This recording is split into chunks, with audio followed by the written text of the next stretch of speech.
These guys are ridiculous. These guys are ridiculous.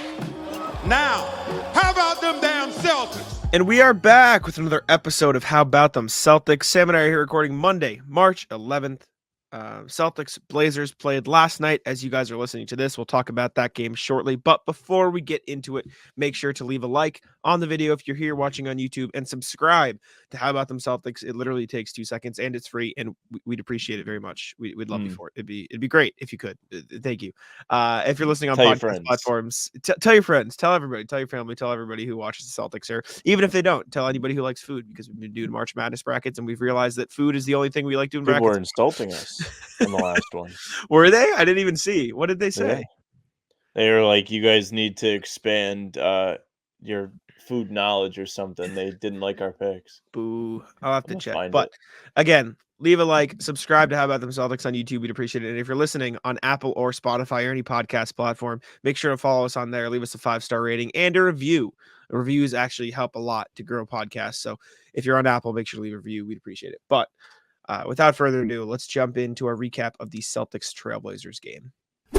All right, we are here after Celtics-Blazers. It's 12:41 in the morning. I still have writing to do, and I'm sure Sam is tired. But we have basketball to talk about. Celtics win over Portland, 121-99, held the Blazers under 100 points.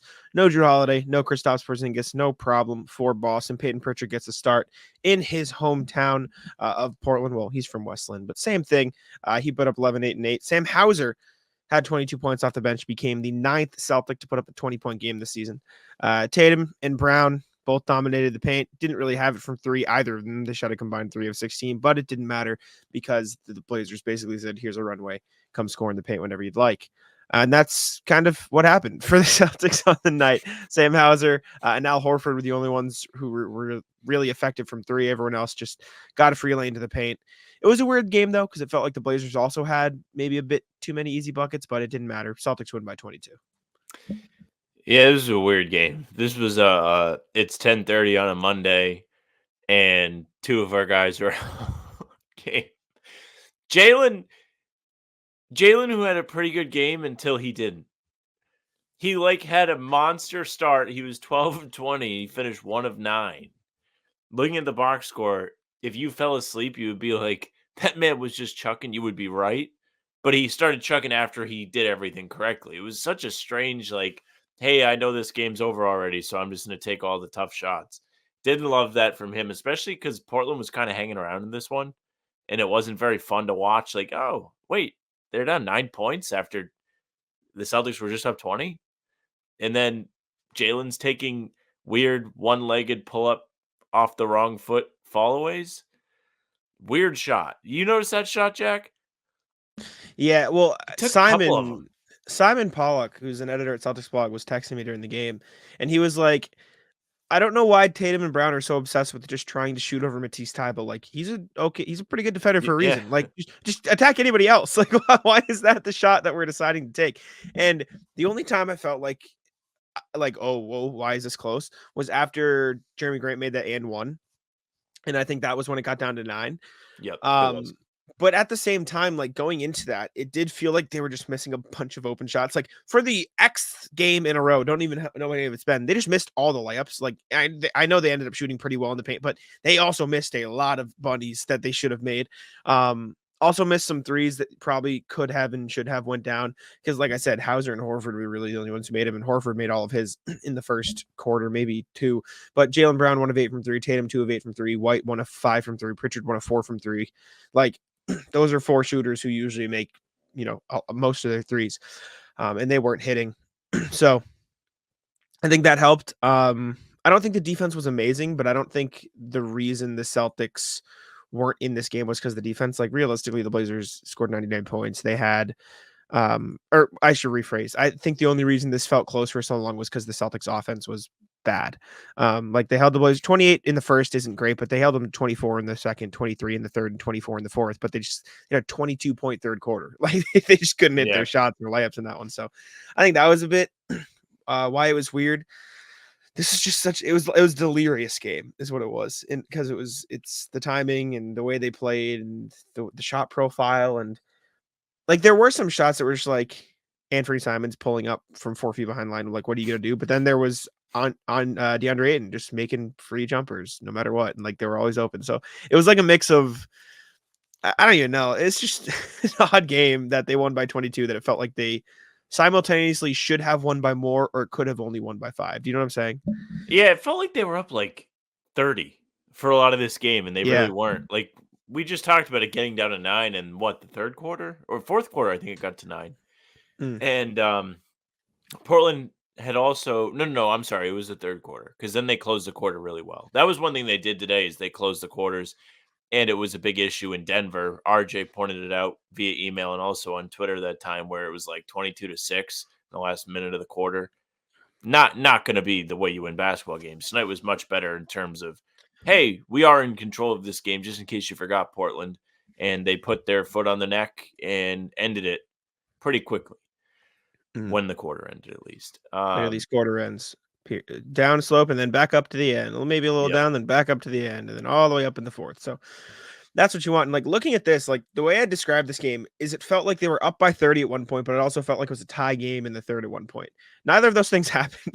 Their lead peaked or before the fourth, their lead peaked at like 18, 19.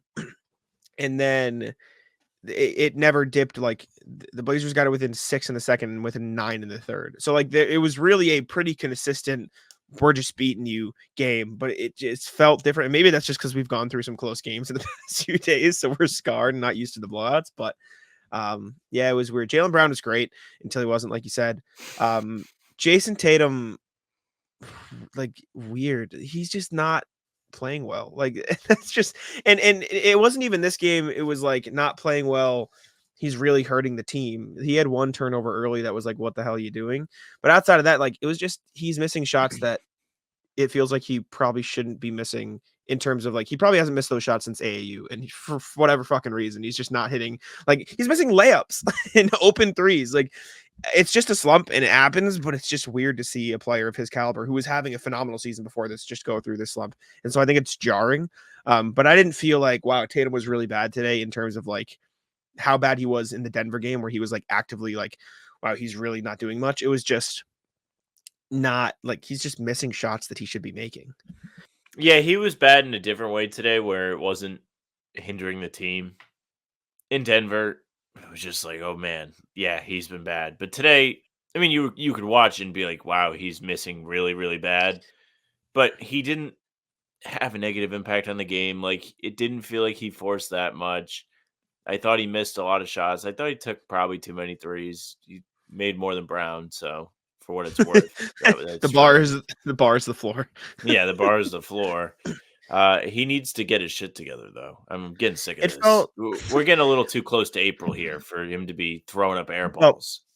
It felt like the Denver loss was he was bad in terms of process, and this it just felt like bad in terms of results, if that makes sense. Like he didn't do anything wrong in this game. He just didn't make his shots. Like he worked to get to the cup pretty well. Like yeah, it's a good point. So did Jaylen. Jaylen had like the really aggressive stretch in the second quarter where he was just bullying whoever it was. Like this is the third, fourth straight game where we've just seen him bully anybody. Usually Anthony Simons.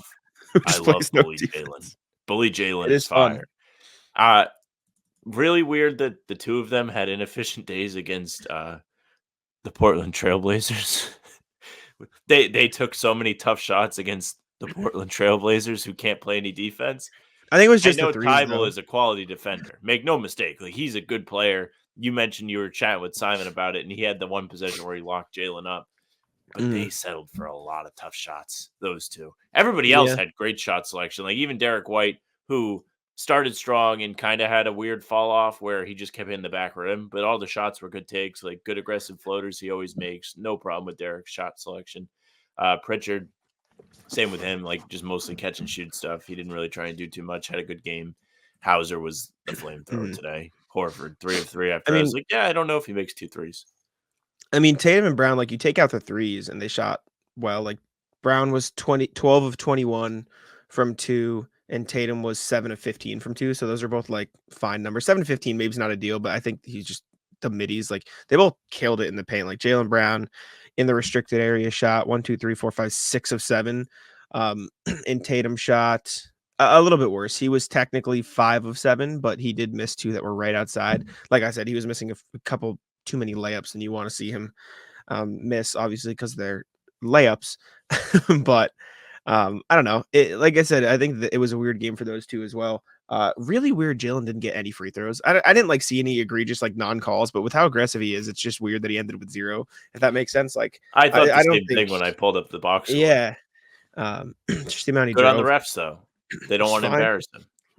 It's fine. Okay. Only 12 free throws for the Celtics and 11 for Portland, so it was a low foul game.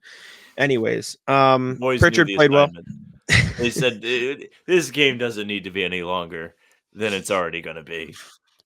Pritchard played well. 11, 8, and 8 for him in his hometown. That was cool. Sam Hauser, 3 is back. 6 at not that it ever left, but 22 points on 6 It of comes 10. and goes sometimes, but it was nice to see it all the way back. Turned all the way up. Another big Cornet game. He was good in this one again, dude. He's just like the pick and roll with Cornet's free points at this point. Just free. It is. Points. Well, the Cornet thing is just like you really don't have to expect anything, and then when you get stuff, it's like, oh, didn't see that coming.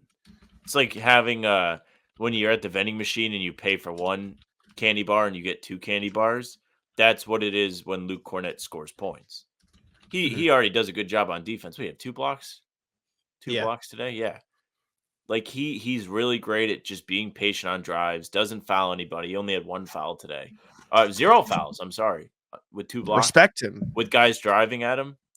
Impressive stuff. Like it's an underrated aspect of why he's important.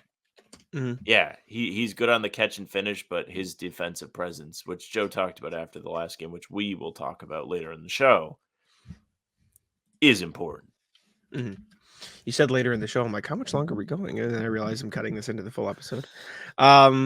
We are not going that much later, buddy. No. You have work to do. I have sleep to get. The only other thing I did talk about, and we already mentioned Pritchard once, like, is it bad? Like, he put up 11, 8, and 8. That's a really good game. Like, is it bad that I kind of wanted him to start shooting the ball? I just kind of wanted him to stat pad? Yeah. Not even. Just, but, like, he made the right play, which is always the most important thing, obviously. But even early in the game, it felt like there were some open shots he could have taken that he passed up. And most of them ended up being, like, fine looks regardless. But, like, I was kind of like, shoot that motherfucker. Like, come on, man. Have anything to do with your prize picks entry, Jack? No, that hit, I think, regardless. So, yeah, it's 10.5. It's 10.5. Yeah. Hit 11. Right. No, Derek White did not hit. Oh, yeah, but that has nothing to do with Payton Pritchard. I meant the prize picks thing. Like, I thought you said it hit, like the whole. Oh, no. I'm saying Pritchard's leg hit. So, it didn't matter for me for that. But use code CLNS at prize picks. There's a plug. No, I kind of wanted him to. I mean, Pritchard, like, I just wanted to keep shooting them. Like, he did the right things, which is what you want from him. So it's like a good game. But it's one of the few, like the one game a year that he's home and just like shoot it. I just want to see him take a couple name shots. I don't know. I was bored, man. It's 10:30. Like, this game was just mind numbing. I just want to see Pritchard pop off a little bit. Yeah, they got to find a solution to these games. This is cruel. There is no solution. It happens 5 times a year and you deal with it. It's 5 times. It's not even. It's like 3. They should always be on like afternoons, just like weekend afternoons. I don't even think it's happened 5 times. That was the last one for 10:30. Tomorrow's 9, which isn't great, but it's not the end of the world. It's better. And then after that, it's all smooth sailing outside of an 8 p.m. Home whites again tomorrow. They're today. 5 road games, 5 white jerseys. Unfucking believable. They could have wore green today against the black jerseys in Portland. They could have wore green. This is disgusting acts by Adam Silver and his grubby little hands and Nike and their stupid city uniforms. Disgusting. Yeah. All right. I've got nothing else. You good? All right. This was a nothing game. 50 wins. 50 wins. 50 wins. 50 wins is sick. Good for the Celtics. And they are, I'll just check. Where are they in the East now? Is it still 8.5 games? I thought you were doing a dick fucking thing. Being like, where are they in the East? Oh, they're still in first. No. 8.5 games. No. 8.5 games over Milwaukee, 9.5 over Cleveland, and 5 over the Thunder for the best record in the league. So pretty good. Pretty good for the Celtics. All right. We'll throw it back to the rest of the show. Football season may be over, but the action on the floor is heating up. Whether it's a tournament season or the fight for a playoff home court, there's no shortage of high-stakes basketball moments this time of year. Get in on the excitement with Prize Picks, America's #1 fantasy sports app, where you can turn your hoops knowledge into serious cash. Testing my skills on Prize Picks this season is the most exciting way to play daily fantasy sports. If you have the skills, you can turn $10 into $1,000 with just a few taps. Prize Picks is really simple to play, and I can make my picks and submit my entry in less than 60 seconds. Download the app today and use code CLNS for a first deposit match up to $100. Use the code CLNS for the first deposit match up to $100. Pick more, pick less. It's that easy. All right. Hopefully, I mean, if that game was a disaster, you guys would have heard a lot of anger from Sam. But there are going to be a lot of injuries. So, do you treat a game like that? Like, obviously, you care. You think they should win every game. But how do you go into a game where the Celtics may or may not have nobody from their starting lineup? How do I go into it? Going into it's different than how I feel about the game when the game happens, because when the game happens, if they're close, I still think they should win. But it depends who they're playing. Like against Portland, like I don't know. I don't really think the Blazers are that great. I don't think it should be a massive problem if you're without. It depends how many guys too. But if you're without 3 of those guys, you should still be able to win. What if they're out without all 5? I feel like no one's gonna play. I still think I don't know. I think you should be at least compete. I understand. I don't disagree with you. I just think it's Svi Mikhailov's not even playing. We're doing the whole how many minutes does Svi get? Svi's out. So poor Svi. This is the worst for him to miss. But Celtics bench takes on the Blazers. You guys would have seen that by now. Speaking of the Celtics bench, the last game we got to watch was the Suns game, and the Celtics bench was awesome in that Suns game. We talked about it with Bobby Gritsky of SI Media Group on the latest Talking C's, which you should go listen to. It should be up on the channel by now. Would have went up last night. Jaylen Brown talked about them after the game. Said that unit has been great for us all year, but tonight they were big time. Said they won us the game tonight. Payton, Luke, Sam, their energy, their plays, their effort, they are the reason why we won the game tonight. It's tough, but they're always ready. Shout out to those guys. And they were great. Luke Cornett in particular had an awesome game, perhaps his most effective game of the season. He had 14-6, I believe. Payton Pritchard played great in his minutes. Sam Hauser didn't shoot well, played good defense. I mean, you said it on Talking C, Sam. Like, these guys are better than I think a lot of people realized. The expectations coming into the season were kind of strange about the bench. Anytime you have a team with this many stars on it, look at the Suns. There really is not a lot of room to pay rotation guys any kind of money to help you out and give you actual minutes. The good thing about what the Celtics have put together is they had guys last year that could have been playing minutes, but they had better options because the team was so quote unquote deep. Losing Brogdon, Smart, Rob Williams in a trade, it really opened up the avenue for guys like Pritchard, in particular him, Hauser, and Luke Cornett all to eat up a few more minutes for the Celtics. And Pritchard has done a great job. He was begging to get into games last year. He wanted to be traded because he wasn't even getting out there. Hauser had a small role last year, and he had some good games, but he wasn't thrown out there at all in the playoffs. It was clear Missoula didn't trust him yet. And the same could be said for Cornett, who was buried back behind Horford and Rob Williams, who kind of just split the big man minutes, or they would play together.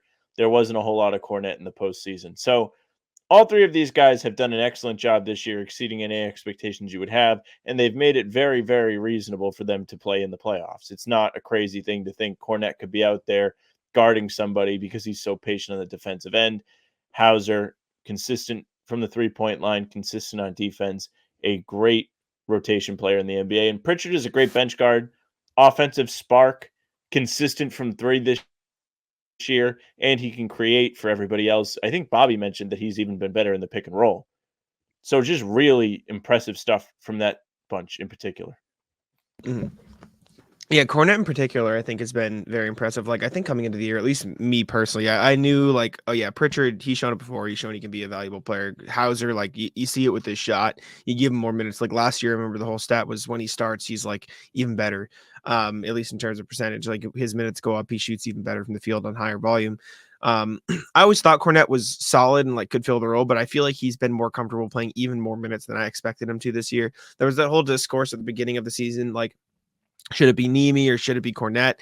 And as time went on, it just became more and more clear that like you just rather would have the guy who is so solid throughout the entire game. Like Nemish Keita, when he is at his best, I suppose like in theory could be better than Luke Cornette, but that's just not what you get with Nemi. You get a lot of sporadic, you get a lot of, defensive lapses in terms of positioning, you get a lot of gambles. And while sometimes those gambles lead to blocks, I think he also like has like 10 goaltends on the year. Like a lot of the time he just gets called for those. And the fouling issue never ended up solving itself. And so when you're asking for a guy to play alongside stars like Derek White, Drew Holiday, Jason Tatum, and guards, ball handlers, I suppose, if you include JT, who run the pick and roll, like you just want a guy who's in the right position rather than somebody who could theoretically jump out of the gym. Nemish Keita is a fine player, don't get me wrong. It's just for this team, what the Celtics need on a nightly basis, Luke Cornette has emerged as like, yeah, this is the guy you want out there. The funny thing, and I've said it before, is with Cornette, you actually don't want to notice him. If you notice him and it's for a bad reason, then that's obviously a bad thing. But more often than not, when you're like, oh, wow, yeah, Cornette played a lot tonight, huh? It's because he's playing well. I feel like there are very, very few times where Cornette's out there and you're like, you know what? Really don't think he's been the best tonight. Think he's actually hurting them. His job is to bridge the gap while Porzingis and Al Horford are not playing because they're getting their win back on the bench. He's just out there not to get cooked on defense, to protect the paint, and not take dumb fouls and give these other teams just free looks from the free throw line. On offense, his responsibilities are very limited. He's asked to catch and dunk. That's it. No threes for him. There's not a lot of room for him to make mistakes because they just kind of don't allow that and they maximize what he's good at, which is why he's been far more effective this season than anyone would have imagined. Who would have told you, Jack, back in September, that Luke Cornette would have one of the 20-point games that Celtics players have put out this year? You asked, like, what is it? 8 guys have had one. He's one of them. Yeah, Hauser's not. Hauser is not. Yeah, which is weird. But it's a credit to Luke Cornette. He steps in. It's just people underrate the value of just knowing the system and knowing what the team likes to do. Like, obviously, the Celtics are a team that's built heavily on raw talent because that's just what works for them because they have the most talented guys. But having a guy who understands where all of those stars like to be and how they play and the nuances of the Celtics scheme is very valuable. And against the Suns, where he had his arguably best game of the season, outside of maybe his start against the Raptors, he had 5 dunks. Like almost all of his points came on plays where he was just running the pick and roll and getting behind the defense and positioning himself to where Derek White or Drew Holiday or Jaylen Brown or whoever could make a pass to him and get him a lob. That's all it was. It wasn't him using some freakish athletic ability or setting a bone-crushing screen. It's him knowing, okay, on this one, I'm going to actually set the screen. On this one, I'm going to slip it, knowing what the defense is going to do, reacting to it, and getting an easy bucket. Like, that's just knowledge of the game, and he's great at that. So he deserves a ton of respect, even though the comment section is probably in shambles right now. None too pleased. The comment section has had a bad weekend. One, they had to watch the Celtics lose a bad week, I guess, lose 2 games in a row. Then they finally win, but it is on the back of Luke Cornette, their least favorite person on the planet. And they have to see him on the thumbnail of the Sunday pod because he just cooked in Phoenix by standing where he was supposed to stand. Quite simply. Hey, man, okay, yep, here's a cool dunk. And then Drew Carter put out the clip today of him doing the head tap because he dunked on somebody and then running into Kevin Durant and then apologizing. I put that tweet out. No one liked it. I was sad. Joe Mazzulla also talked about it after the Suns game. Said they were amazing. Talking about the bench, they were tremendous. I thought Payton changed the game with his overall defense. Him and Sam are both known as offensive guys. I think it's been their defense that's really helped us this year. And then on Luke Cornette said he's one of the best at our defensive system. He has an innate ability to communicate matchups, change matchups, and change his coverage. I think it's an underappreciated skill that Luke has to be able to do that, which is everything that I was just mentioning. Like, credit Luke, credit Sam, credit Payton. That bench sheet has been phenomenal for Boston. You know what's going to be funny is if everybody sits tonight and those 3 are awful. That would and then this is after the game recap. That would be unfortunate. But the next speaking of unfortunate, Cooler heads prevail. The next Celtics thing that I wanted to talk about was an article that I saw, specifically the title. I feel like the discourse around the Celtics has gotten out of hand. This is from The Guardian, and the title is "The Celtics are a great regular season team, but the playoffs remain a mystery." Mm. I understand the sentiment, right? They haven't won a title yet, obviously. Correct. But inferring that the Celtics aren't a good playoff team, I feel like it's ridiculous. like championship team, sure, they haven't won it yet, obviously. But as if they haven't been to 3 out of the last 4 conference finals and one of the finals. I feel like calling them a bad playoff team is pretty stupid. Am I crazy for that? I feel like it's dumb. Not crazy. So I feel like I get the Tatum point, probably but has more playoff. Let's say Jaylen, because he's got the most. He's probably got the second most playoff wins in the league, maybe, right? Oh well, that's not true. That's not true. That's not true. Warriors have won 4 titles with Curry and all the boys. So those guys, LeBron, etc. Well, LeBron was the guy I thought was first, but the amount of playoff games the Celtics, this group in particular, have won as a group, has to be right behind those two, LeBron, Warriors. Besides that, there's not a lot of guys that have consistently been to late playoff situations. I guess Miami, but that's only been the last couple of years. Tatum wins or games? Wins. Most playoff wins among active players. There's some role players mixed in there, but Brown is in the top 10. Tatum and Smart are right there next to him. There's it's just all the older players like Thompson, Green, Curry, Danny Green. You know what I'm saying? Serge Ibaka, like all the older guys, and Serge Ibaka's not even active. Ibaka and Danny Green don't count. Harden, Kawhi, Chris Paul's up there, but Horford's up there too. Like this Celtics team has been like one of the better playoff teams. Like for the last 5 years, it's been Celtics Heat. That's the Eastern Conference minus that 1 year the Heat, the Bucks made it through. Like that's just been the Eastern Conference Finals for 3 of the last 4 seasons. And this isn't like a shot at the Heat. Respect to the Heat. They have, but like if you talk about the Heat, everyone's like, yeah, they're a damn good playoff team. I get the Celtics have had their shortcomings, but let's not act like the Celtics don't have like almost like exactly the same playoff resume as the Heat do, -1 finals appearance, which credit the Heat for getting there. Like I'm not taking that away from them, but like everyone's talking about it like the Celtics are the worst playoff team in the world and the Heat are the best playoff team in the world is dumb to me. And I get it. It's because it's all the mind shift of expectations, and the Celtics have had the better on paper talent, but like saying they're a bad playoff team is just objectively dumb. Not a good championship team. Obviously, you can't be a good championship team until you've won a title. Duh, of course. But the narrative now that like, can they win in the playoffs? Like we saw that thing like Celtics playoff hopes, and then the playoffs are a mystery. No, it's dumb. They've been a good playoff team for the past 5 years. It's just they haven't gotten over the hump, and that's why they made these changes. The actual discourse is insane, which is what you have on the sheet for this section. And it's very fair. Like, Celtics are under the microscope at all times, as they should be, with the amount of talent on this roster and the amount of interest and investment that has gone into this team. Yes, the expectation is that they win a championship. We have said that far too many times this Rightfully season. so.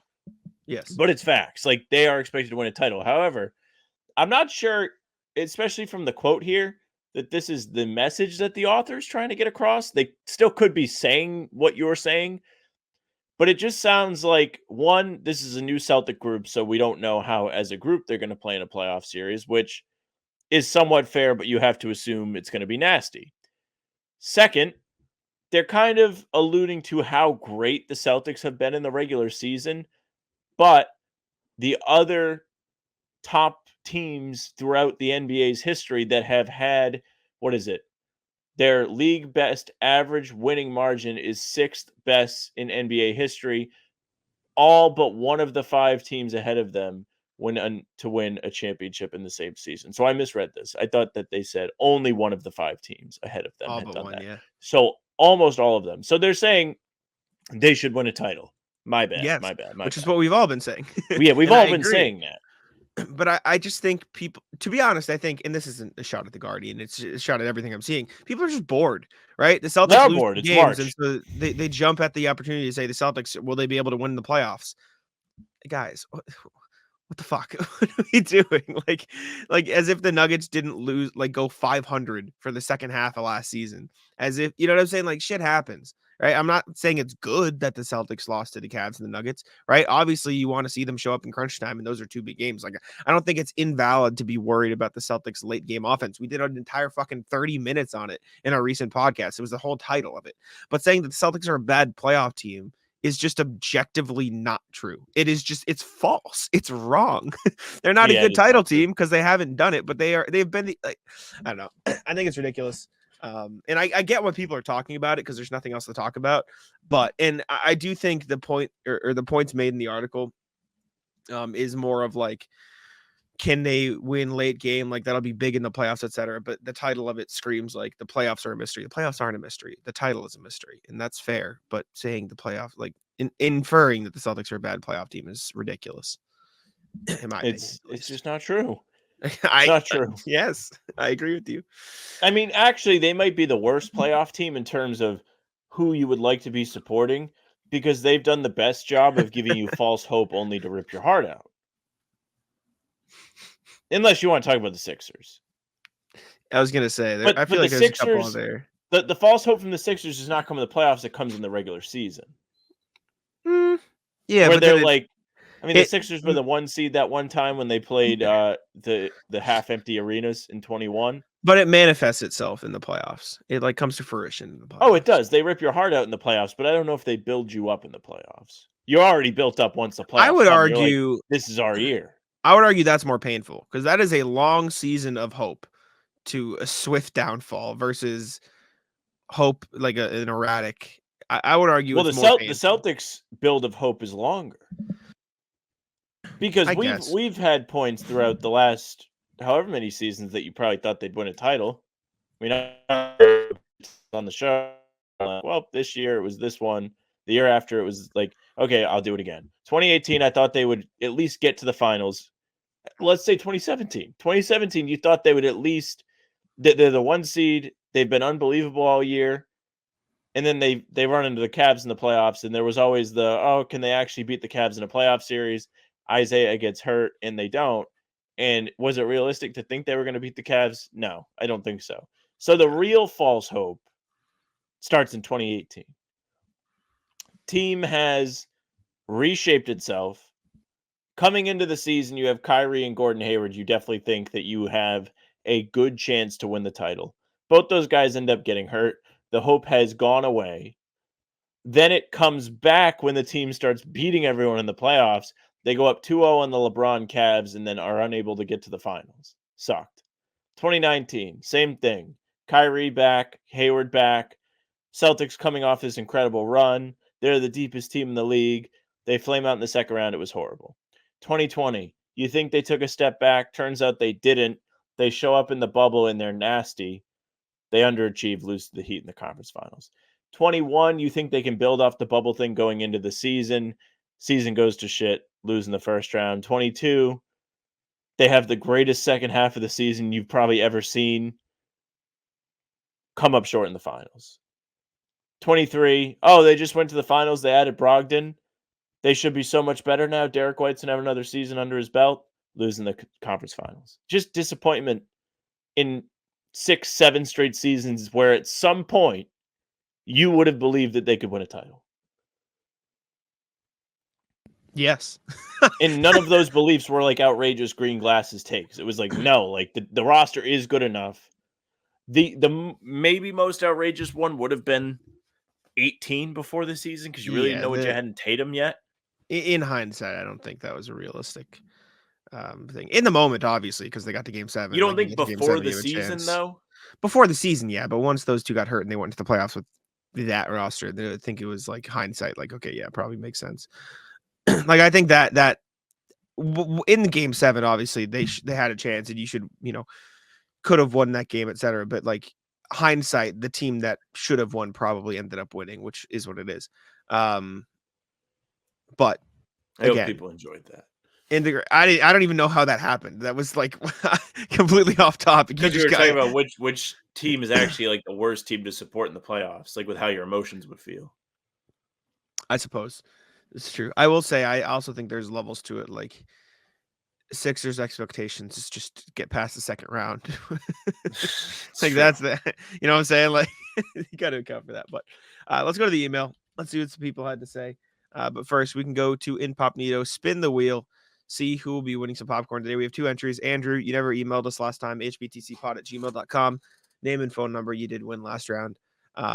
But if you would like a chance to win some Incognito, comment what's popping on the video for a chance to be entered. And send us an email in general, hbtcpod@gmail.com. Let me share the screen for the wheel. 2 entries. We got Demar, who sent us an email, and Willow, who commented on the video. What's popping? So let's see who's taking home $10 gift card today. Willow. 401. We love Congrats. That. What is 401? Rhode Island area code. Well, Willow, send us an email at hbtcpod@gmail.com with your name and phone number. We'll get you hooked up with a $10 gift card to Incognito. Appreciate you for entering. All right. Email from RJ. Hey guys, I guess Celtics sort of have to calm down after the win in Phoenix. I noticed that JD Davison was on the court for the final 30 seconds or so, which reminded me that the Celtics can't sign him to a third two-way contract. Do you think Brad will elevate him to a full contract status at the end of the season, if only to keep him available, as trade filler in the offseason? Let Celtics sort of work themselves into a lather over that. Be well, RJ. Thoughts? He had me. I mean, he had lost me until he said trade filler. Because J. Davison sucks, dude. I couldn't believe it when he was on the floor in Phoenix. I was thinking to myself, I was like, is that the first time that he signed or took the floor with Tatum? Maybe. Do we think like that's the first time he was ever out there with Tatum? To be honest, I don't even remember it. Maybe I was like tuned out for the very end. He was out there for like 2 seconds at the end of the game. But Tatum got to stat pad with Davison on the floor and won with like 20 seconds left. JD Davison is playing really well in the G League, to his credit. 21 points, 5.3 rebounds, 8.8 assists, 1.6 steals, on 0.7 blocks a game, on 54% from the field. He's only shooting 27% from deep, so that's an issue. And only 68% from the line, which is really bad. But maybe, I guess, if they really like how he's played in the G League, the Celtics are a very you never really know what they're thinking in terms of development. Like neither of us 2 years ago would have said Sam Hauser is going to be getting rotation minutes for this team. Same thing with Luke Cornett. And so I think they're very much the stats don't tell you everything type of organization. And so just because he's putting up monster stats in the G League doesn't necessarily mean they'll bring him on board. Right now, I'd probably lean yes, but only because 1, the trade thing makes a little sense, but 2, they also value the consistency. Like, look at Luke. He knows the system. Like, obviously, JD hasn't had that same time with the regular team, but he knows the Celtics organization, and so they might value that over somebody just bringing in randomly. But I think it'll all depend on who is available on, like, the minimum contract market. Like, if they're just going to be taking another chance. Like, if it's JD Davison versus a Delano Banton or Svi Mykhailiuk, they'll probably just go with JD Davison. I'll put it that way. I mean, I guess it makes sense to keep him around longer than those guys, but it still doesn't feel like there's much of an avenue for him to get minutes, especially after the Springer trade. Like, Springer's only 21. Pritchard is still ahead of both of them. And then Derek White and Drew Holiday, who is getting up there in age, are both ahead of those guys. So I don't feel like there's much room for Davison to actually stick on with the Celtics. I think they like Springer. I think that's why they went and got him. I'm actually looking forward to maybe seeing him get real minutes in Portland today. And I hope that he can stick in the Celtics rotation. But for me, Davison just is kind of too small and not strong enough and a lot of different things. Yeah. Sorry, Henry's texting me NFL free agency updates, and I'm trying to Dude, my friends in the fucking group chat all think they're Adam Schefter. Like, you know, anybody that you're telling Saquon went to the Eagles has notifications on from the people that told you that Saquon was going to the Eagles. I don't understand that shit. Henry actually is my Schefter right now, so I do appreciate Henry, but I don't have Schefter. For you, it's a little different, but for them, like they're both like I have like 2 friends right now, just like going back and forth, like reporting NFL news. It's like you got nothing going on. I didn't know Saquon signed with the Eagles. It sucks for the Giants. That is all they had. All right. Second and final email today. What's poppin'? TSA tip from DMAR. What's poppin'? Couple episodes ago, Sam was pissed on the inconsistencies of TSA, where he would sometimes take his laptop out of his bag. While going through TSA, tell him to hop in the line with the Smith's detection machine. These machines can scan your electronics without taking them out of your bag. Usually airports have at least one of these at the TSA checkpoint. I've attached a picture for your convenience. Keep up the great work, gentlemen. Ooh. All right, let's take a look. So Smith's these detection are the good ones. See, I don't know if I'd be able to discern this information in the time it takes me to pick a line. Like, I don't think I'd be able to like scan, see it quickly, and then get in that line. You know what I'm saying? I feel like they all look the same to me. It's somehow keep in my back pocket, that's for sure. The problem I had was not so much between lines, but it's just like, okay, I flew to LA out of Boston. Airports, yeah. And I had to take everything out. And then I'm getting in line to go through security in LA, and they're like, shoes on, laptop in the bag, don't worry about it. Either be thorough or don't. I have no problem with them being thorough at security. I don't think anybody's going to be like, I think they should have less security at the airport.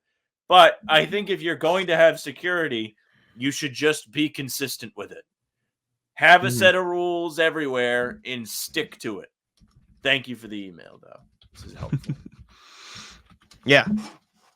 We appreciate you. Okay.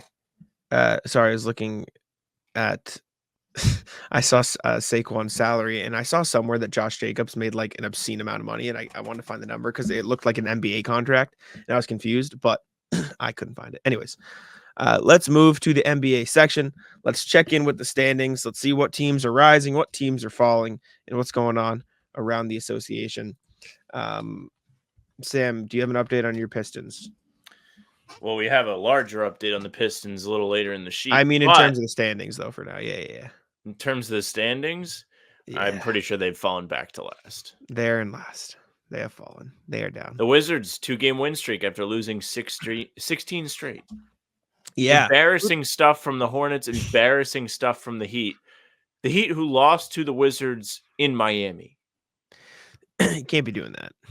And then they'll come out in fucking May and roll the Celtics. This is the shit that'll fucking take 5 years off your life. This is why you have to be an absolute moron to like sports, because Miami's going to go out there and dick around against Washington, but they'll beat the Celtics in the playoffs. And the Celtics fan base, rightfully so, will be legitimately scared of the Heat if they somehow fall and stick to 8th place where they're at right now. That's why the playoffs, or excuse me, the regular season doesn't matter. That's why it doesn't matter. It kind of matters. Celtics won 1 game, Bucks won 1 game. Celtics 8-2, Bucks 7-3. Cavs are 5-5 in their last 10. Not too hot. Them and the Bucks are scrapping it out for second place right now. Knicks, Magic, Sixers, Pacers, and Heat all fighting for that 4 through 8 spots. Knicks are 4-6. Sixers are 4-6. Both in the last 10. The other 3 teams 7-3, 6-4, 6-4, sort of playing well. Heat, Bulls, Hawks, Nets, and Raptors continue to be painfully average or worse. And then the Hornets, Wizards, and Pistons are just like hanging out now for the rest of the year. Say what you want about the Pistons being last. They don't have that big fat O next to their name like the Wizards do. Not on your screen, but on my screen. Wizards officially eliminated the first team to be eliminated from postseason contention. The Spurs are also out. But not my Pistons. Yeah, that's... Pistons have played less games. They've only played 63. They can technically still creep up if they win every single game in Atlanta, and everybody above them loses every single game. Got it. I was like, how does it make any sense? 19 games remaining. They are Western 18 Conference. and a half games back. Thunder have won 3 in a row. 8-2 in their last 10. Same for the Nuggets, who have climbed over the Timberwolves, who have fallen to third. Now 5-5 in the last 10, as are the Clips. Karl-Anthony Towns' injury really hurting them. Yeah. Pelicans have won 4 in a row. They're sort of creeping up away from the 6 through 10 race and into the 1 through 4 race, even though I don't think they'll get up to 4, but they are solidifying themselves as the 5 seed. Pelicans, I feel like we haven't talked about them all year. They're sneaky, like just a solid playoff team, which is better than they were last year. So where did I put them preseason? Was that one of the ones I picked them kind of high, and you were like, I don't know why, like they're above this team. Or did I have them all the way out? Could have been either way. You had the Pelicans Sorry, 1, 2, 3, 4, 5. You had them 6th, and I had them 1, 2, 3, 4, 5, 6, 7, 8, 9, 10. I had them 11th. Yeah, that was when we disagreed on. I was just like married to the when they had Zion last year, they were at the top of the West, and then he got fat and they couldn't recover. I just wasn't sure if Zion was going to be there the whole season. Fair. Very fair concern. Not sure. Biggest surprise, I think, has been OKC, who is now just by themselves at the top of the West. Look at that. That's kind of exciting for them. Their team, the fan base. They still haven't lost 20 games yet. They're only, 5 games worse than the Celtics? Not bad. 4.5. Pretty good. Kings 6-4 in their last 10 as well. Suns, Kings, Mavs, Lakers, Warriors all duking it out for the 6 through 10 race. Only one of those teams will not have to play in games. So that's good. And then, I mean, the bottom of the West is the bottom of the West. The Rockets and Jazz have, pushed themselves into the middle of the pack hell of 11-12, and the Grizzlies, Blazers, and Spurs are just kind of bad.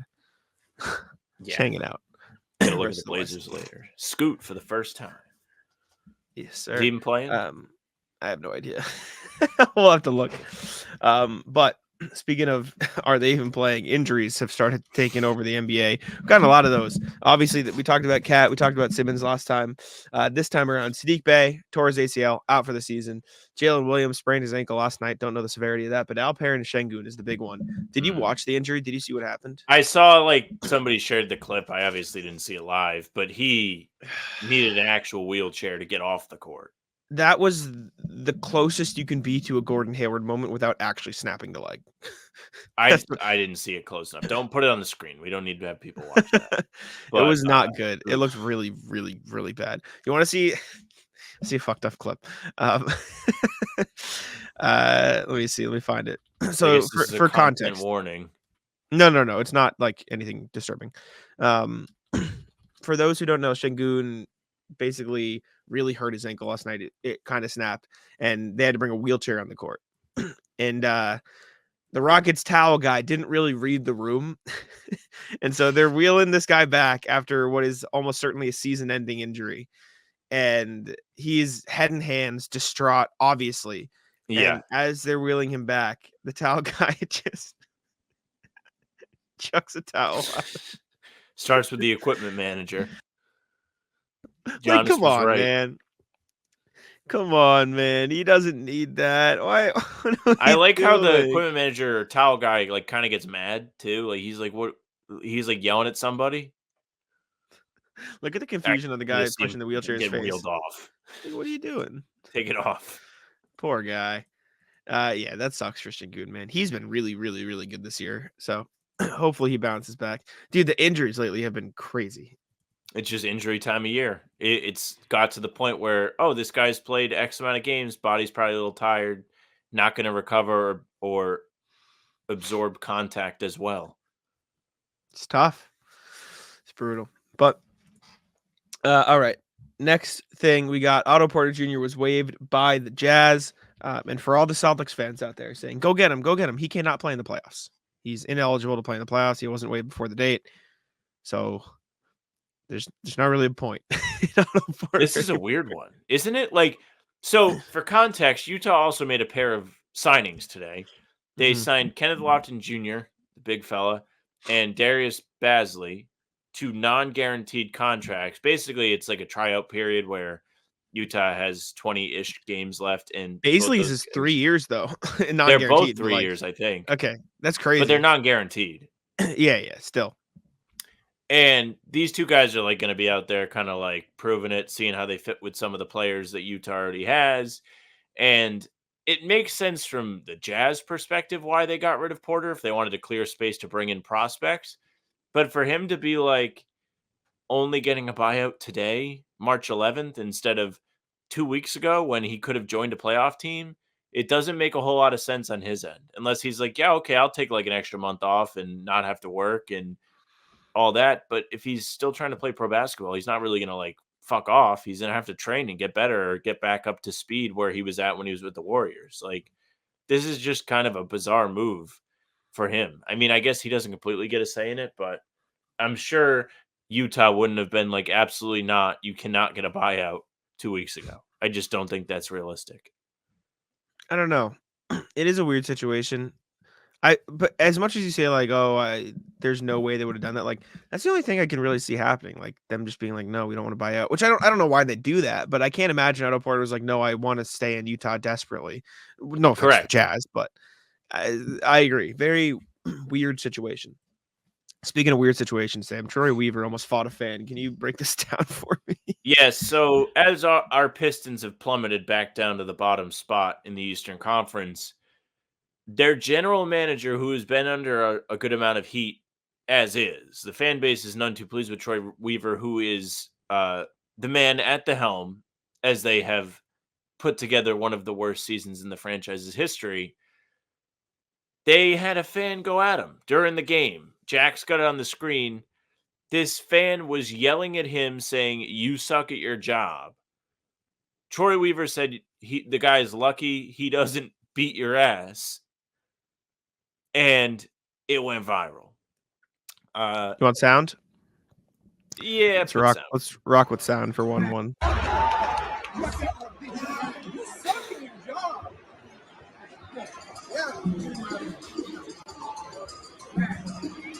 You're lucky I don't beat your ass. You suck at your job. This guy's perplexed. He's dressed for the wrong game. Yeah. He's wearing Red Wings stuff. Showed up at the Little Caesars Arena on the wrong day. I mean, listen.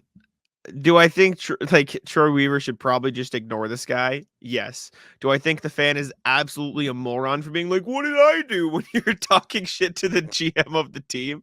Yes. Like, of course you're going to get kicked out, buddy. Like, what is wrong with you? So I think Troy Weaver should have probably just ignored him. But like, we also don't know the context of like how long did this go on? Because if he's just harassing the whole game, like, yeah, no shit, Troy Weaver's going to get annoyed and kick him out. Like, what? Who are the first, like the top 5 GMs in the league that should be subject to the "you suck at your job" from the fan base? Chicago has to be number 1. Chicago's number 1. To be, you know what's crazy? I don't even think Troy Weaver's in the top 5. I was like watching the clip and I was like, do we really think like now, mid-March, is the time to be yelling at Troy Weaver? Like, not even that, but like, is supposed to be losing games. In terms of his job, drafted Cade, good player. Drafted Jaden Ivey, good player. Traded for, like, maybe if you want to get mad at him for not trading Bogdanović sooner, sure. But like, he was a fine fit. Bringing in Simone Fontecchio, he's been really good. Simone Fontecchio, he's good too. Grimes. Like, and Grimes is fine. Like, even when they signed Monty Williams to that massive contract, like, that was viewed as a great move when it happened. It's just Monty Williams has been fucking terrible. Also, who gives a fuck about the contract? I get it that there's this weird dynamic now that they feel like they probably can't get rid of Williams, or he's going to have a little extra like wiggle room to be bad. It's not hitting your cap space. Well, no, I meant it in the context. I meant it in the context of he has been so shit, but he's still under contract for 5 more years. So you're gonna have to eat that money. And it like, yeah, but as a fan, like if I'm getting mad at Troy Weaver, that's not why. Like, what do I care? The length is why they're getting mad. They could fire him tomorrow, but they'd still have to pay him. Yeah, which is but the money doesn't come out of the cap space, which is like, but ownership might not want to pay him, so they might just keep him around. I guess, which is get mad at the owners at that point, I guess. But as far as who would you want to get mad at? The Bulls, yes, absolutely. The Hornets, maybe. The Nets, Hornets are rough. Sean maybe Marks, the Nets. Maybe not trading Mikal Bridges. Maybe he's your suck at your job. Past I don't think that, Jerry's like, fair. Not right now. No. Houston?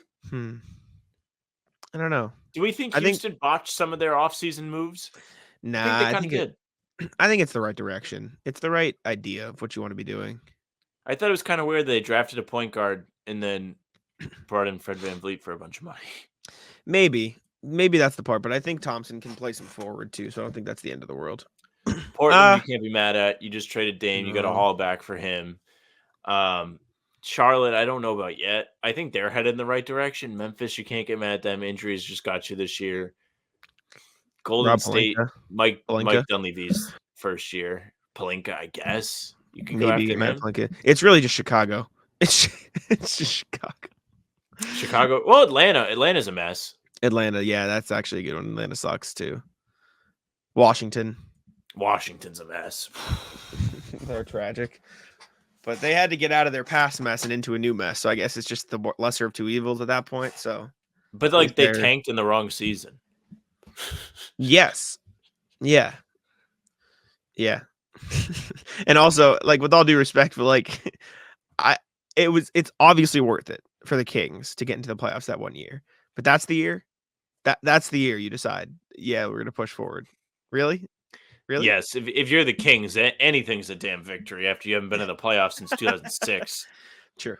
You're true. Pistons are approaching that now, by the way. They've had one winning season in 16 years. That's insane.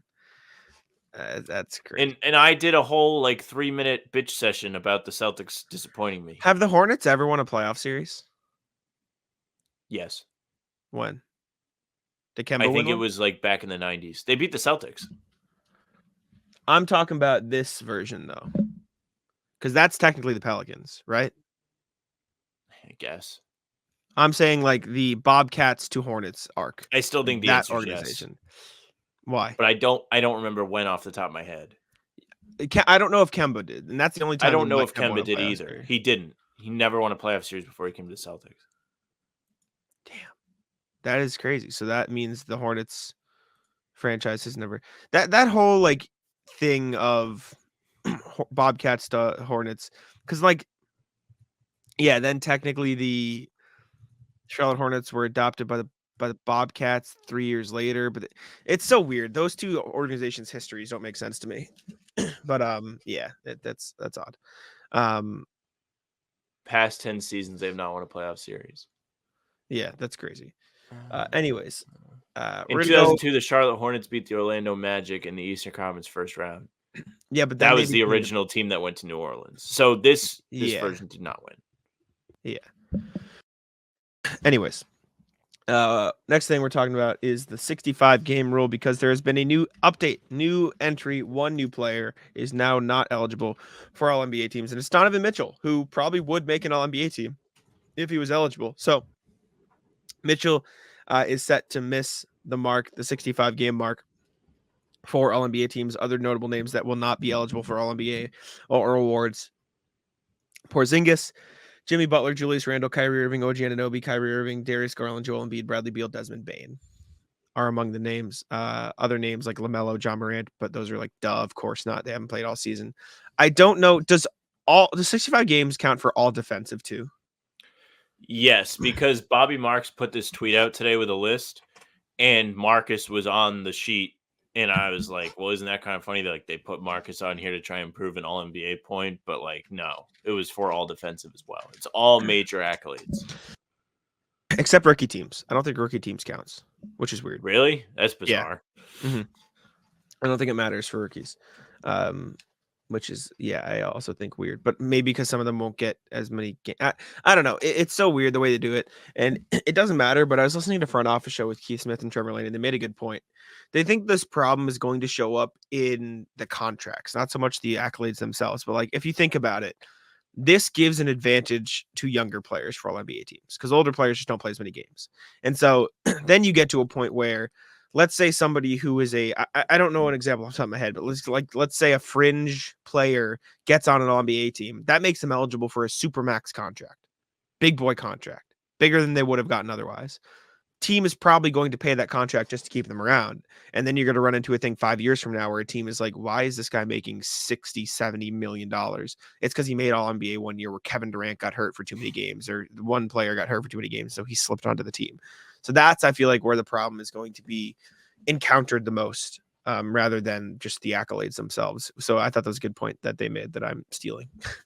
Sure. Yeah. I mean, the contract thing is for real. Jamal Murray needing to get on an all NBA team this year not going to was a big talking point for Denver because, well, he's not eligible and he's never done it. And he has a contract extension looming this summer, as does Jason Tatum, who will be able to get the Supermax because he's been on all those teams. I think it's somewhat fair. One, because if a guy's not playing all the games, do you really want to be paying him all that money? It kind of gives the teams a leg to stand on if they're like, well, I don't know how healthy you're going to be. And is that fucked? A little bit. I don't think it's the greatest, like when somebody gets like a freak injury and is punished for it. But if it's somebody consistently not being able to play all the games or consistently going on hiatuses and just getting into weird situations where they can't play, Kyrie, then it's not the most shocking thing if somebody doesn't want to give them money. It's just not. There are teams that do win from this. The Knicks and OG Anunoby, pretty good. Pretty good that they won't have to pay him too much money when it comes to time. That doesn't matter as much though, because he wasn't going to encroach on a max contract anyways. So I think you never know with some of these guys. No. Not saying that they would do it, this but summer, they though. may be like, hey, look, like maybe I should make the max. Look how good your team got when I showed up. But he's going to need a contract this summer. And Okay. so he wasn't going to get the max. Like I don't know. I get your point, but I don't think that would apply to him. I think it almost protects teams from bad contracts as much as it does create bad contracts. I don't know. I think it's going to create more than it prevents, but we'll see. Because like, I get availability is the best ability and like that whole saying and stuff, but like, is it always? I understand it is, but it's tough to argue this year because Kristaps guy fucking rules. He's only played 43 games so far. What do I care? Let me look. Awesome. Let me see who let me look at games played in the like. I need to think of an example to like prove my point because I'm just like talking here without any actual like backing. Like you look at games started and like who's played in all the games. Like by the time, like if Kobe White is he a max contract player? I love Kobe White. You know how much I love Kobe White. Is he a max contract player? No. Sure Could isn't. he? But since he plays in all the games, if he eventually makes an All-NBA team because enough guards fall off the face of the earth and the Bulls are forced to pay him a supermax, you know, like that. Or fucking, I'm trying to look at players who've played in almost all the games. Like Kyle Kuzma's played in all the games. You know what I'm saying? I'm not saying he'll ever be on an NBA team because the Wizards aren't good enough, obviously, but I think there are levels. Anyways, let's go to the March Madness bracket here. Now we have a bit of a smaller one today, but quality over quantity is what they say. So we have this is the dumbest bracket we've ever done, but it's funny. Little Debbie's Snack Cakes bracket fight. Let me make it the super cool background that we've got for us. And we'll get cooking here. I mean, if you're not familiar with Little Debbie's, I don't know what to tell you. Little Debbie's snack cakes are a staple. They're phenomenal. I love them. I know you love them too. Shout out Little Debbie's. So let's see what we got cooking here, Sam. Use matchup mode. I am going to quickly change the screen so it looks better and there's not a huge gap in between our faces and the thing in the middle. But first matchup, Sam. I have to like Swiss rolls versus cherry fruit pies. Have you ever had a cherry fruit pie? I've had like those type of desserts. I don't know if I've had this specific cherry fruit pie, but I've had like that, like the little fake apple pies. It's the same thing. Okay. I think I'd rather be slamming back some Swiss rolls. I couldn't agree with you more. The chocolate and the cream is just a fantastic pairing. It hits. All right. So we're going with the Swiss rolls here. I agree. Well, the cherry pies are probably good. Nutty Buddy versus strawberry shortcake rolls. I have a clear-cut, not close winner, but you do? Okay, you go ahead. Nutty Buddies clears. Those wafers with the peanut butter. That's my knee-jerk reaction. They hit. But I do love a strawberry shortcake flavored item. I believe it. Those are probably I also good, love a chocolate peanut butter item. Yeah, I'd have to lean here if that's all right. I'm gonna have to go with Nutty Buddy. The zebra cakes versus the raisin cream pies. I mean, any snack that's got raisins in it isn't going far. I like when raisins, you were a kid, right? But having raisins was a punishment. Yeah, they were not great, not easy to chew, get stuck in your teeth. You're gonna choose that over a zebra cake? Absolutely not. And I think raisins are fine. Like I don't hate raisins, but I don't hate them anymore. Jelly cream pies versus glazed donut sticks. I don't know if I've ever had a jelly cream pie. I haven't either, but from the complexion of it, what it's got going on, it's probably good. But there is an easy drop step dunk for any glazed donut item over a jelly item. Oh, okay, good. I thought you said vice versa. I've had the glazed donut sticks. Those are fire. Those are They really slap. Look So, at that. I will also say that chocolate coating that's on the screen for the jelly cream pies is horrendous. It is a I hitter. don't like. I You don't don't like. like No, I that? don't like the chocolate. It gets stuck to the roof of your mouth and stuff. I'm not a huge fan of that like coating thing. See, I think of glazed it donut, for though. like cookies that are not cheap. I did not think of like how Little Debbie has it. You're correct. Swiss rolls versus Nutty Buddies. See, I'm a Nutty Buddy guy. Are we gonna have an argument here? I never really cared for the Nutty Buddy, like wafer. Really? Yeah. That's crazy. But if you really like that, it has to go through. I mean, because I don't do have a like, strong opinion. I do like a Swiss roll, but the Nutty Buddies, I'd slam those back. Those go down. All right. But zebra cakes versus donut sticks is tough because zebra cakes are The zebra cake is awesome. an iconic food item. It's so good. If somebody at your lunch table had a zebra cake, you were on the phone looking for a trade like it's mid-February. Donut sticks are good though, but I think the zebra cake goes through here. Zebra cake is a hoss of an item. And with all due respect to the Nutty Buddies, which I love, I think zebra cakes has to go to the finals. Okay. I can respect the zebra cake for what it is. Now we've got the Star Crunch versus the Boston Cream Rolls. I think this might be the worst pairing we've had in the whole lineup, and I can see the bottom right of the bracket. I have no idea. I can see the bottom right of the bracket too, and I'm very sad that those two ended up in the same thing. But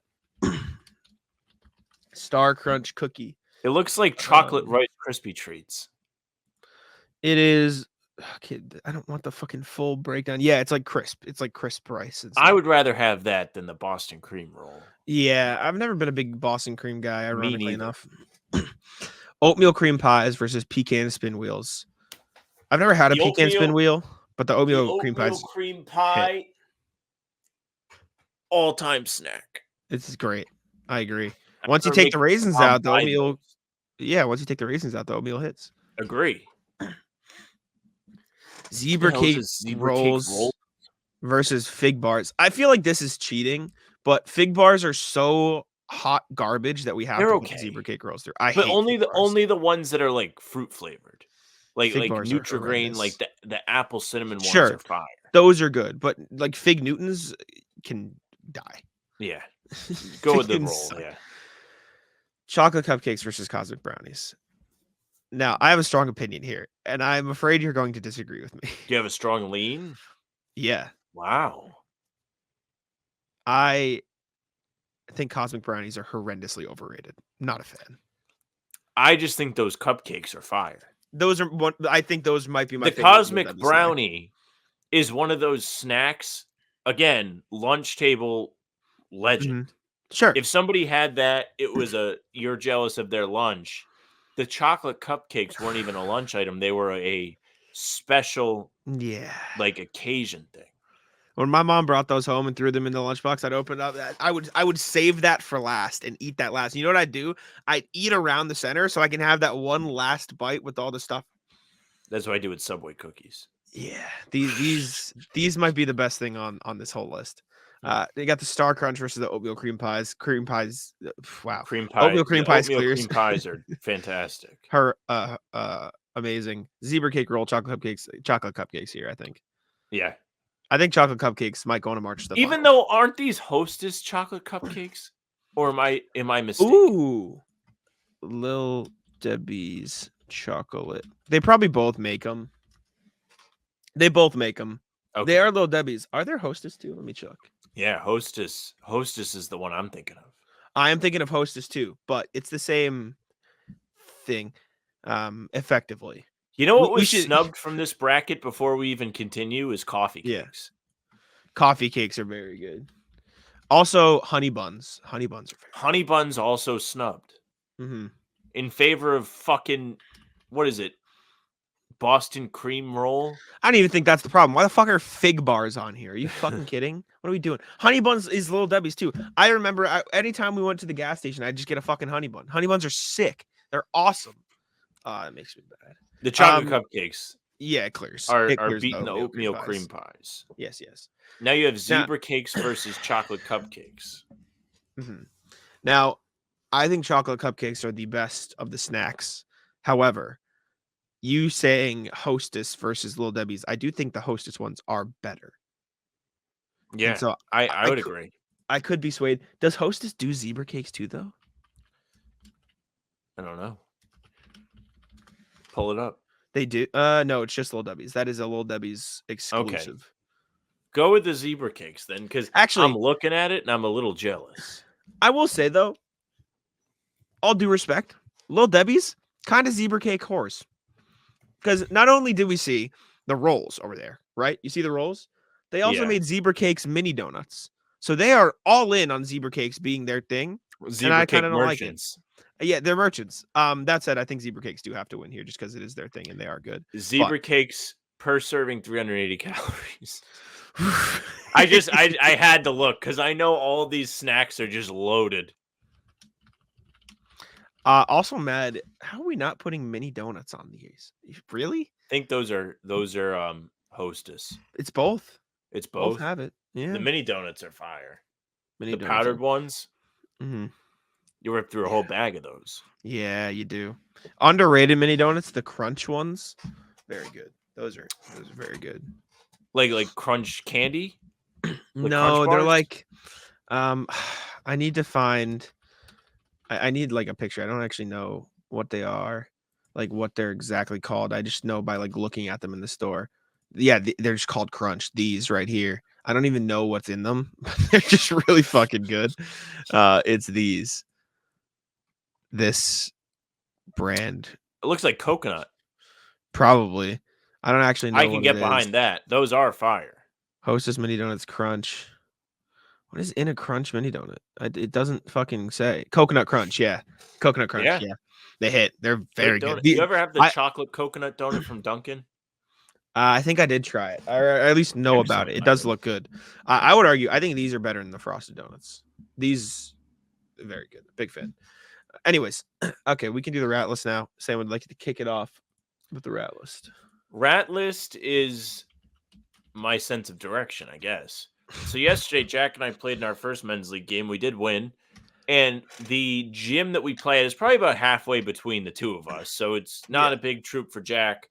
But I often do not go to this section of Rhode Island. It's in North Smithfield, the upper northwest part of the state. Anybody that lives in Rhode Island will tell you 295 is the way to get up there. It actually turns out 146 is the way to go. And I took 295. It still got me there with no problem, but it brought me to 146. So I essentially looped all the way around just to go a more direct way. I definitely fucked it up. Definitely added an extra 15 minutes to my drive. And I was a little disappointed in myself. I got to tell you.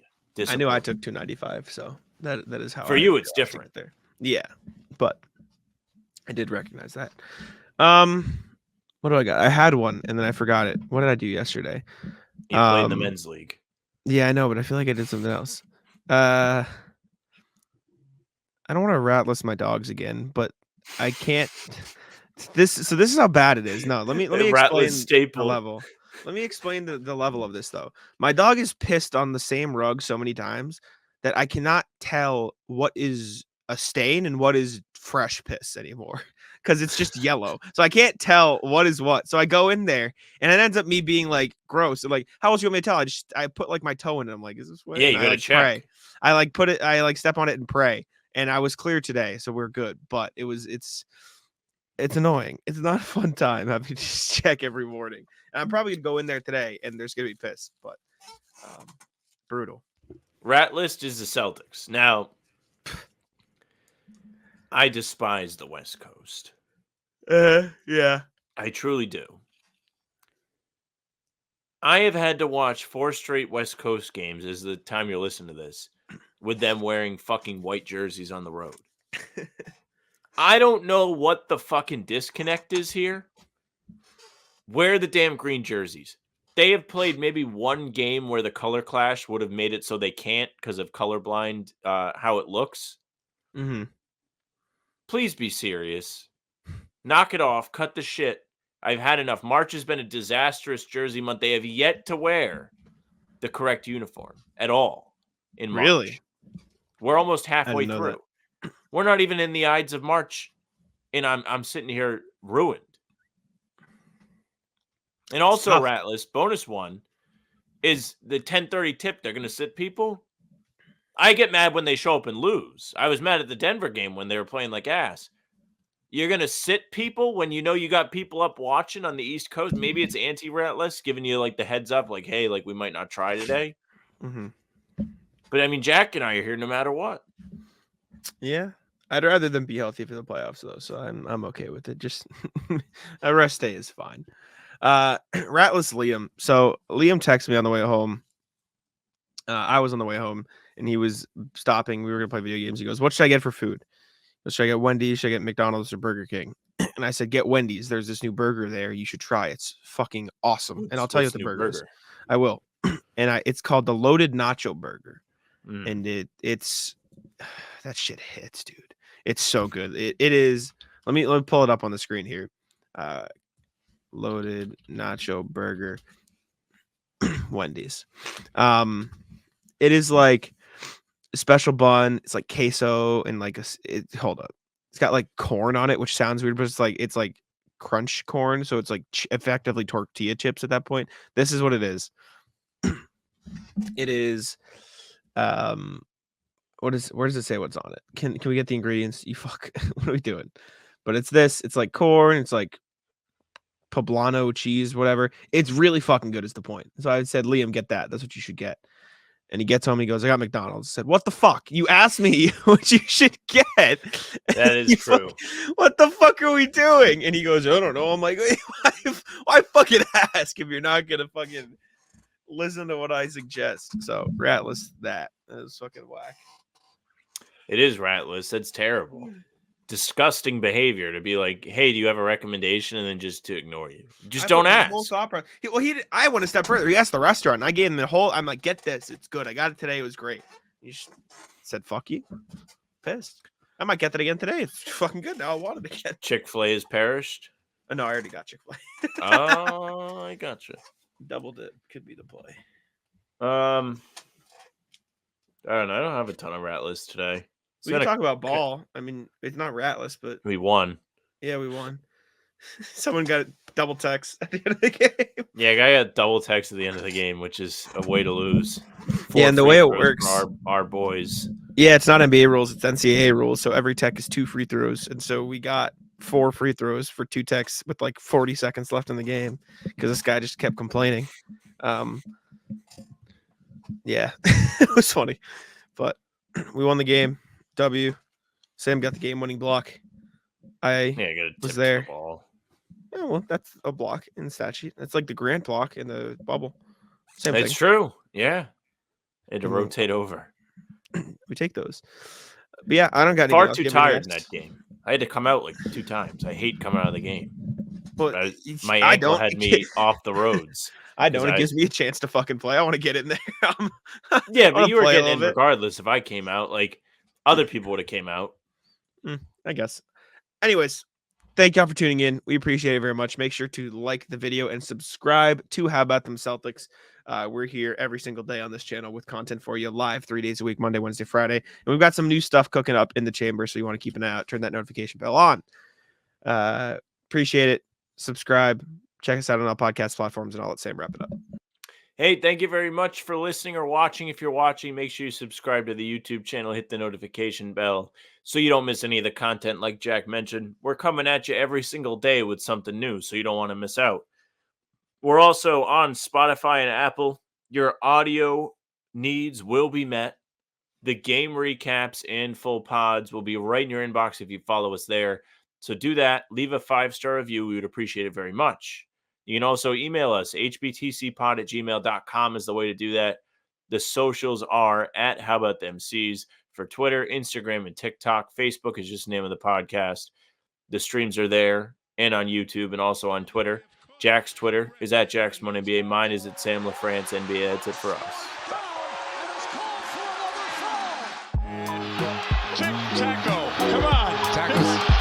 Taco's having some fun here. That is bogus.